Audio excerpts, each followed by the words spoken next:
I shall resign the presidency effective at noon tomorrow.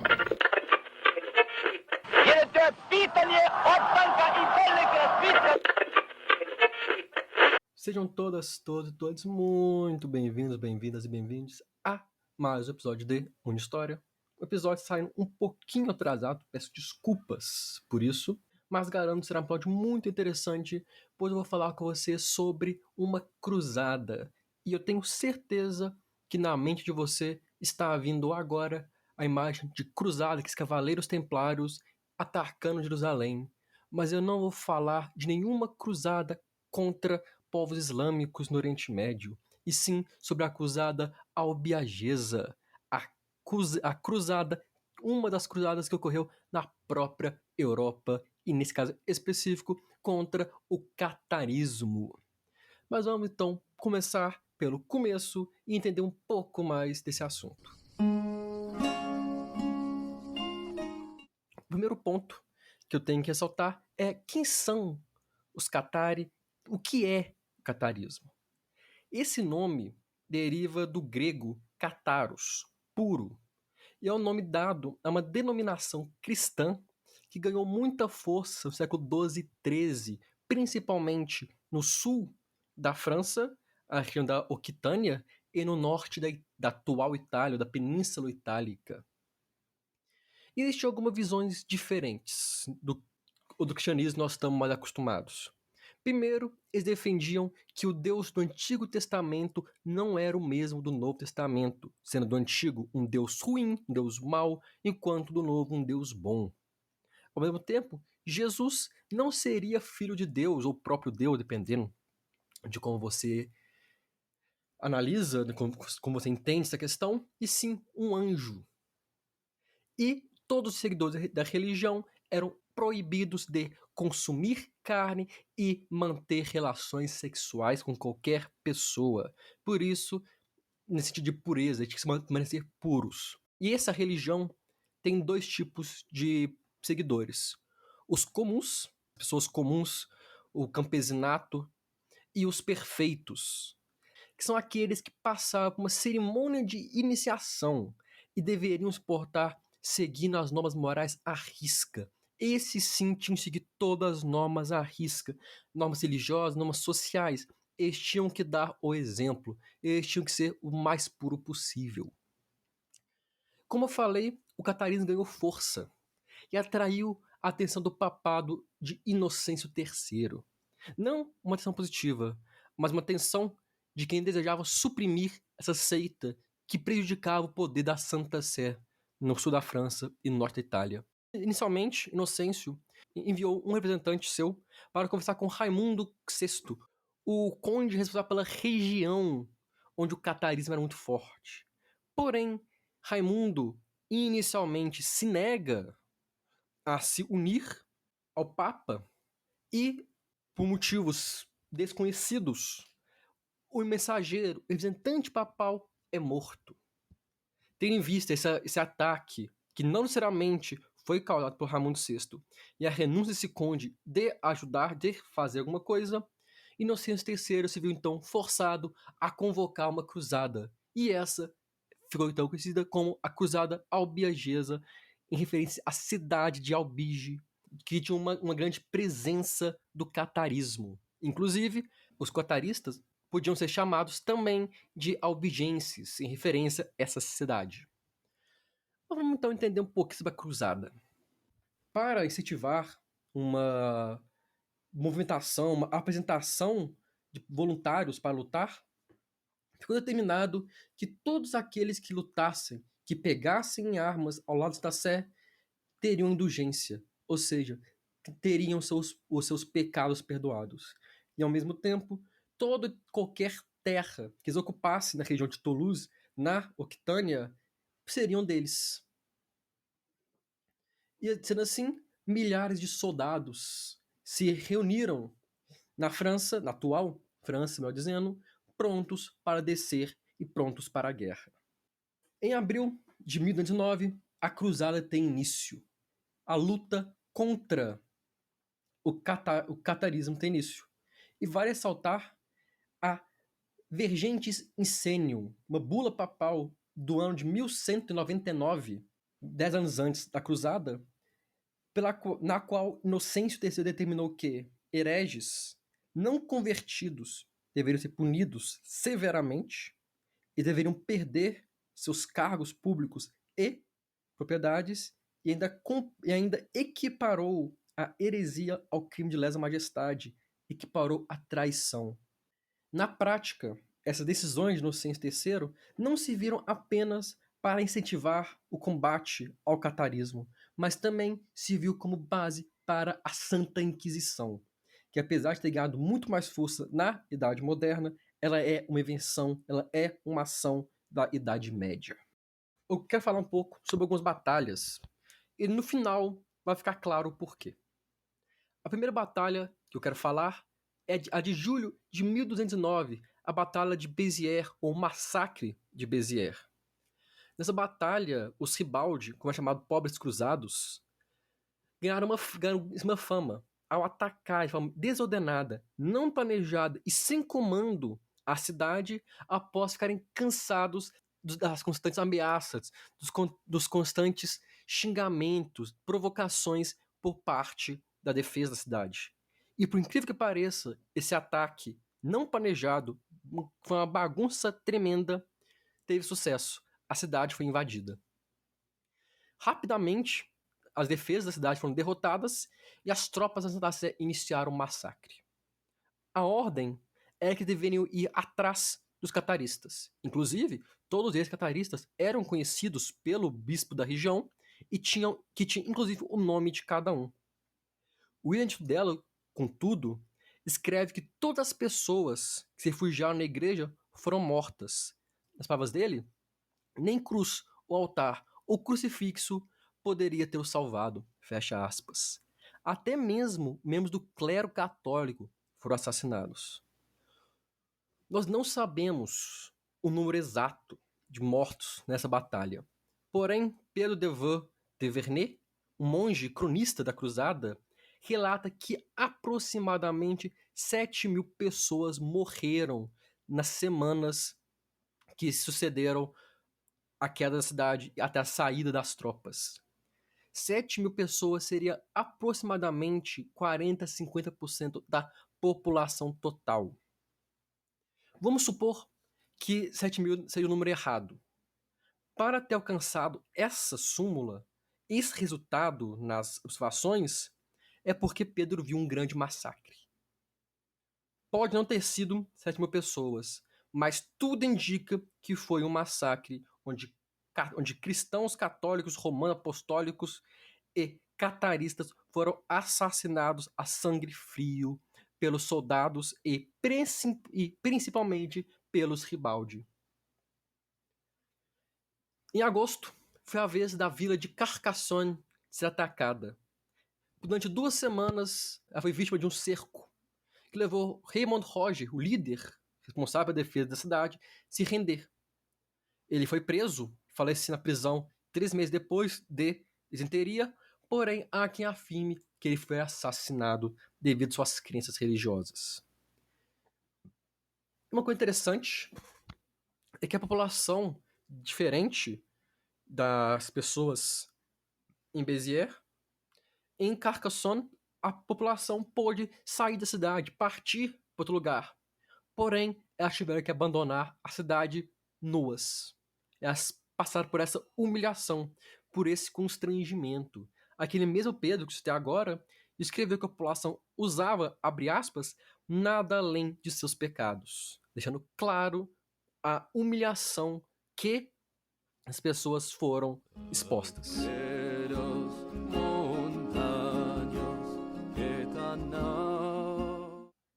Apesar das 2 vitórias rápidas, a liderança católica defendia a ideia da necessidade de causar o máximo de atrito possível aos inimigos. Porque não bastava vencer, é necessário destruir a possibilidade do catarismo existir. É necessário destruir qualquer ferramenta, qualquer instituição catarista no sul da França. Porém, um empecilho estava no meio do caminho: o inverno. Com a chegada do inverno, os nobres não estavam dispostos a permanecerem no sul da França, permanecerem fazendo cercos, fazendo batalhas, quando a situação não seria propícia para isso. Portanto, eles se tornaram ao norte. Mas, obviamente, eles não iriam abandonar o sul.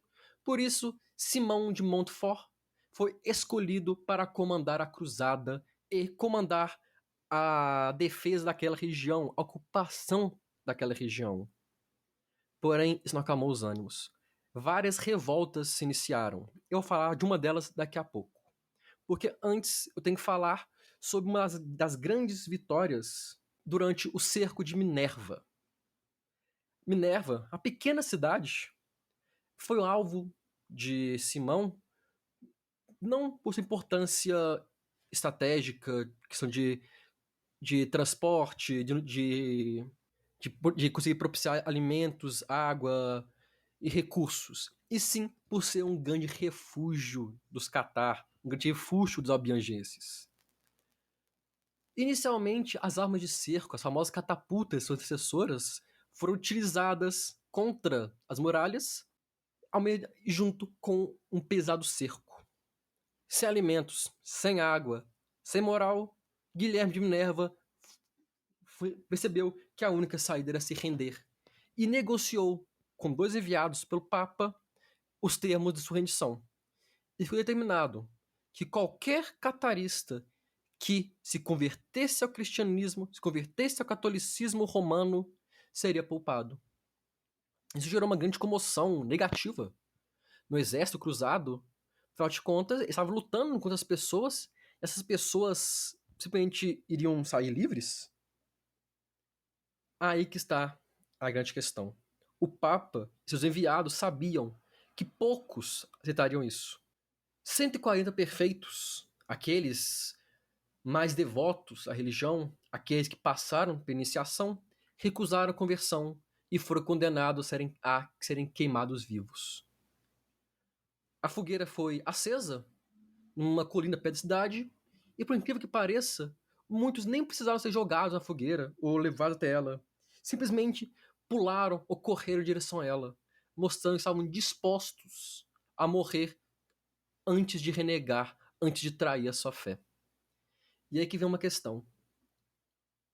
A morte desses 140 perfeitos não era uma decisão do Simão, não era uma decisão dos cruzados, foi uma decisão da Santa Sé.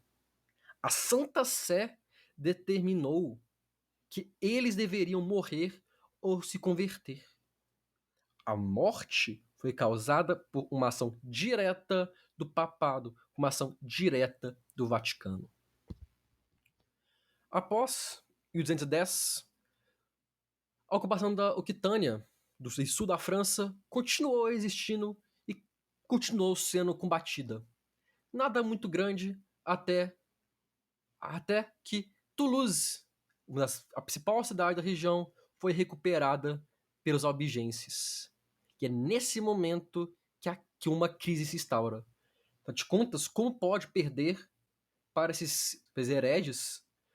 Nós temos que reconquistar a cidade. E assim, Simão partiu com um pequeno número de soldados para conquistar uma das maiores cidades da região. A cidade era grande demais para isso. O máximo que Simão conseguia era cercar uma pequena parte da muralha e atacar aquela parte, tentando furar a defesa. Ele era incapaz de conseguir cercar a cidade totalmente. Ele era incapaz de impedir que água e alimentos chegassem à cidade. Uma cidade com água e alimentos não vai sofrer um cerco igual a uma cidade sem nada. Quando os cruzados eram capturados, eles eram constantemente torturados e mortos, muitas vezes sendo esquartejados, tendo seus membros arremessados por meio de catapultas ou similares até o acampamento. Vocês podem imaginar o dano na moral dos soldados, dos cruzados, dos cavaleiros, que era não estar conseguindo vencer e ver os pedaços dos companheiros serem arremessados até você. Ambos os lados recebiam reforços e mantinham a esperança de que uma vitória correria. Essa esperança levou a um novo ataque, mas que foi pesadamente repelido com os de flechas e outros mísseis, não mísseis que nós conhecemos, mas seriam flechas maiores arremessadas por maquinários. Para vocês terem uma noção, esse ataque com flechas e similares foi tão poderoso, tão forte, que até os cavaleiros, com aquelas armaduras pesadas, estavam feridos. Mas não foi uma flecha que mudaria tudo, e sim uma pedra. Não se sabe quem arremessou, mas suspeita-se que tenha sido uma mulher, mas uma pedra foi arremessada com força e precisão tão incríveis que penetrou o capacete de Simão de Montfort, acertando seu cérebro em cheio. O cavaleiro caiu no chão morto. Rapidamente tentaram esconder esse acontecimento, mas era tarde demais. Os defensores celebravam a morte do líder inimigo e os cruzados lamentavam a morte do seu líder. Foi determinado que Almari, filho de Simão, substituiria o pai, herdando suas terras e também herdando a liderança da cruzada. Quase um ano depois do início do cerco, o exército de cruzados abandonou a cidade, garantindo a vitória de Toulouse, mas, no fim das contas, uma batalha não mudaria a guerra. Em 1225, Luís VIII da França decretou o fim da cruzada. Os franceses entraram na guerra durante o primeiro meado de 1220 para proteger, para manter alguns objetivos estratégicos. E eles determinaram o fim da guerra. A guerra acabou na prática, os combates acabaram em 1225, mas foi apenas em 1229, com o Tratado de Paris, ou o Tratado de Meaux, que a guerra estaria oficialmente encerrada os termos jurídicos legais. E esse tratado determinou ainda que a Joana, filho do Raimundo VII, o último líder do Sul, deveria se casar com Afonso, o irmão do rei francês, unindo as duas famílias, subjugando a família de Raimundo VII. A França ficaria com uma grande parte dos territórios de Raimundo e a Provença deveria ser entregue à Igreja Católica. Raimundo VII, novo vassalo da França, foi ainda obrigado, tratado, a perseguir os cataristas. A cruzada acabou. A conquista do território aconteceu.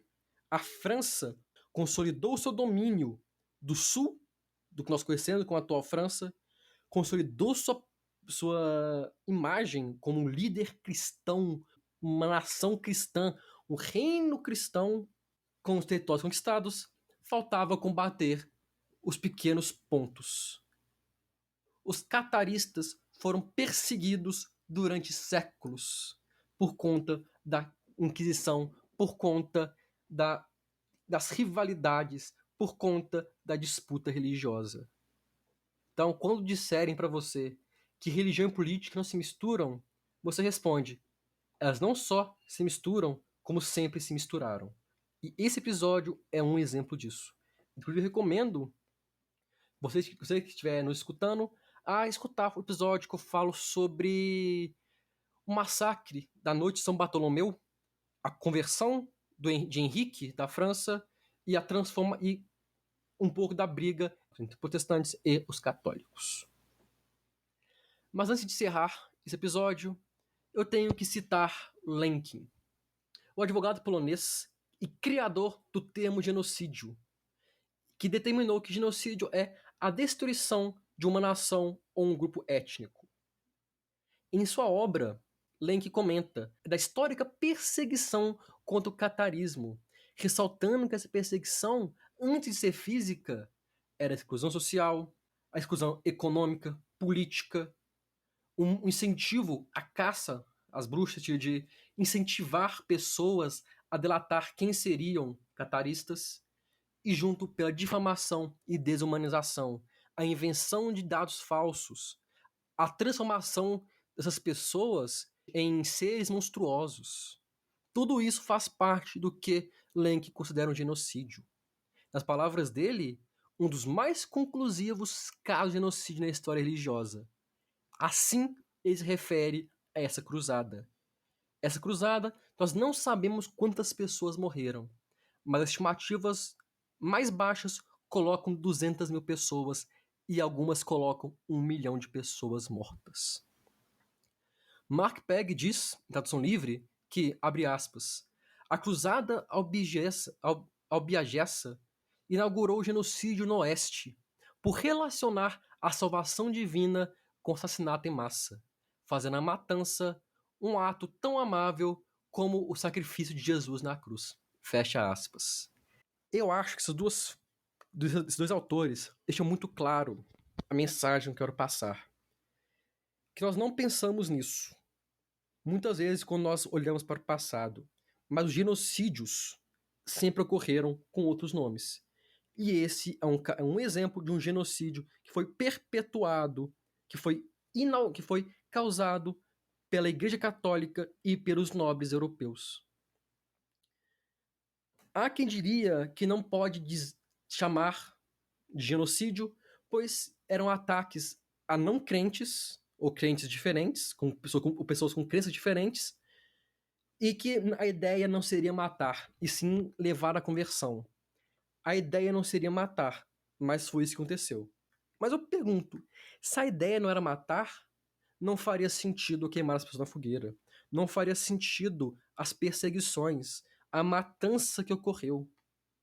Então, pode não ter sido contra uma nação, pode não ter sido contra um grupo étnico, mas foi contra um grupo religioso. Foi contra uma nação religiosa no sul da França. E é essa mensagem que eu quero passar a vocês.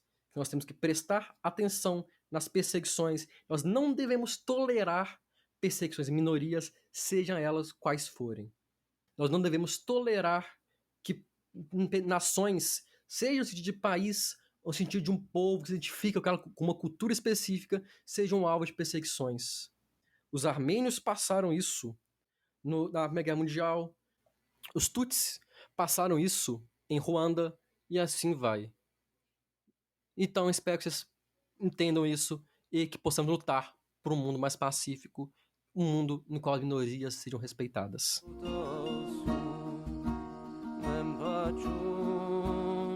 Eu agradeço a todo mundo que escutou o episódio até aqui.